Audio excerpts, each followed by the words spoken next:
Hi hello everyone, welcome back to my channel పెన్నెం vibes.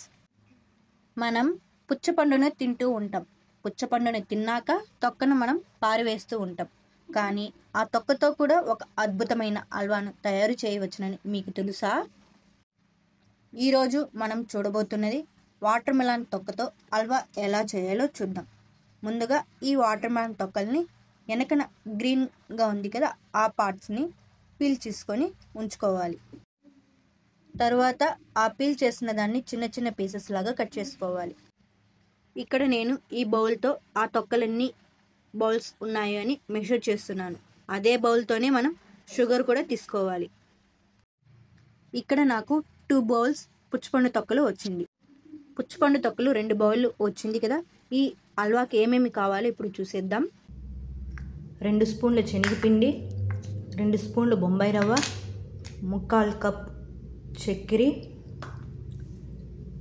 కొద్దిగా జీడిపప్పు, కొద్దిగా బాదం పప్పు, కొద్దిగా సన్ఫ్లవర్ సీడ్స్, కొద్దిగా యాలక్కాయలు. మనం షుగర్ ప్లేస్లో బెల్లం కూడా యాడ్ చేసుకోవచ్చు.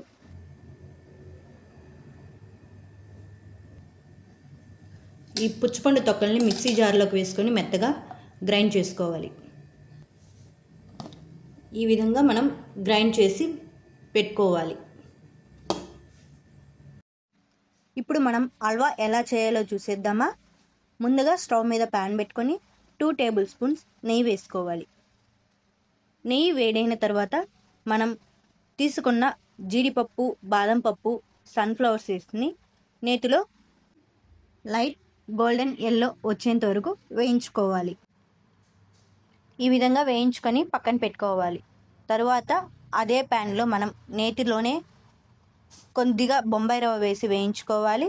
తర్వాత దానిలోనే శనగపిండి వేసి వేయించుకోవాలి. బాగా పచ్చివాసన పోయేంత వరకు వేయించుకోవాలి.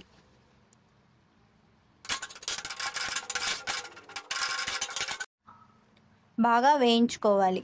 వేయించిన తర్వాత మనం ముందుగా పేస్ట్ చేసుకున్నాం కదా పుచ్చపండు తొక్కల్ని, అది కూడా వేసి బాగా ఉండలు లేకుండా బాగా కలబెట్టుకుంటూ ఉండాలి.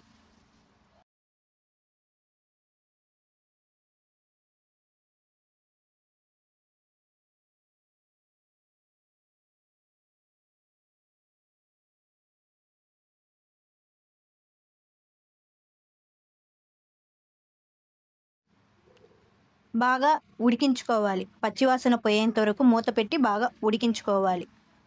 తరువాత మనం దానికి తగ్గ చక్కెరని కూడా యాడ్ చేసుకోవాలి. ఇక్కడ నేను చక్కెరని యాడ్ చేస్తున్నాను.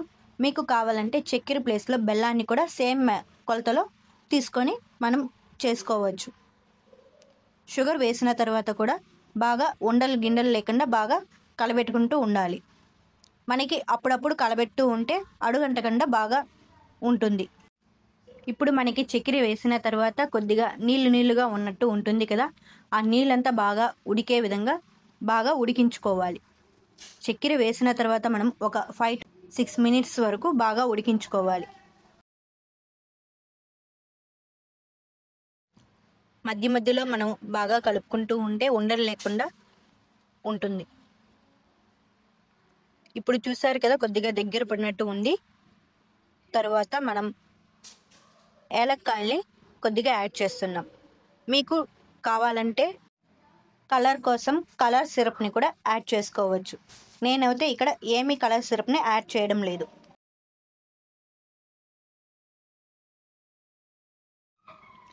మనం మధ్య మధ్యలో బాగా కలుపుకుంటూనే ఉండాలి, లేదంటే అడుగంటుతుంది కదా. అందువల్ల మనకి మధ్య మధ్యలో కలుపుకుంటూనే ఉండాలి బాగా.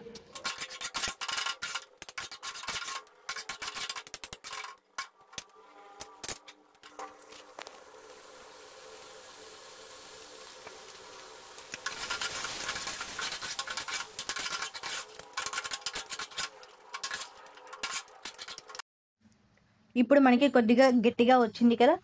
ఇప్పుడు దీనిలో మనం ఆల్రెడీ వేయించుకున్న ఈ జీడిపప్పు, ఆ పప్పులన్నింటినీ వేసి బాగా మిక్స్ చేసుకుంటాం. పప్పులన్నింటిని వేసి బాగా మిక్స్ చేసుకున్న తర్వాత మనకి ఎంతో టేస్టీగా ఉండే హల్వా రెడీ అయిపోతుంది. మీరు కూడా ఈ హల్వాని ట్రై చేసి ఎలా వచ్చిందో కమెంట్స్లో చెప్పండి. మీరు కూడా ట్రై చేసి టేస్ట్ చేసి ఎలా ఉందో కమెంట్స్లో చెప్పండి. మీరు కూడా ఇక మీదట పుచ్చపండు తిన్న తర్వాత పుచ్చపండు తొక్కలను పారేయకుండా ఈ విధంగా హల్వాని తయారు చేసుకొని తినండి. ఈ విధంగా పుచ్చపండు తొక్కలతో ఇంకేమి చేయొచ్చు, మీకేమైనా ఐడియా ఉంటే కమెంట్స్లో చెప్పండి. మీకు ఈ వీడియో నచ్చిందా?